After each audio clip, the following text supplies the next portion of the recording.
অনেক fake news ছোটদের মাথাটা ঘুরিয়ে দেয়। বড়দেরই মাথা ঘুরিয়ে যায়, তো ছোটদের দোষ দিয়ে আমি কি করব? আমি ছোটদের দোষ দিই না। দেখো, কিন্তু সবটা গ্রহণ করবে না। মনে রাখবে, কোনটা গ্রহণ করবে আর কোনটা বর্জন করবে এটা তোমাদের জানতে হবে। কিছু লোক আছে টাকা দিয়ে পলিটিক্যাল পার্টির ব্যানারে নানা রকম মিথ্যে কথা লেখে, কুৎসা ছড়ায়, অসম্মান ছড়ায়, চক্রান্ত করে, দেশভাগ করে, বাংলা ভাগ করার চক্রান্ত করে। অন্যায় তো অন্যায়, এটাকে সাপোর্ট করার কারণেই আসে না।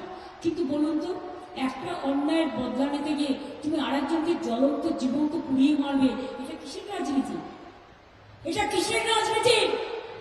আমি এই রাজনীতি বিশ্বাস করি না।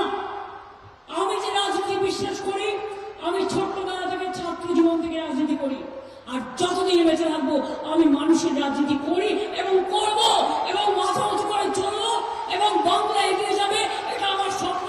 আমি অন্য কিছু চাই না। আমি সরকার থেকে এক পয়সা মাইনেও নিই না। দেখুন, ওনার ঘুম ধরে না, হয়তো টেনশনে কি আবার বাথরুমে ধাক্কা মেলে ফেলে দেবে, সেই জন্য ঘুম ধরছে না, সেটাও হতে পারে না। বাড়ির মধ্যে ওনাকে ধাক্কা দিয়ে দেয় অনেকে। না না, এখানে দেখুন, তৃণমূল কংগ্রেসের বেশ কিছু বিধায়ক তো গণঅভ্যুত্থানের কথা বলছে, কিন্তু কেন্দ্র সরকারের বিরুদ্ধে। ঠিক যেমন বাসে যেমন পকেটমার ধরা পড়লে পরে পকেটমারেরই যারা বন্ধু সঙ্গী সাথী থাকে, তারা চোর চোর বলে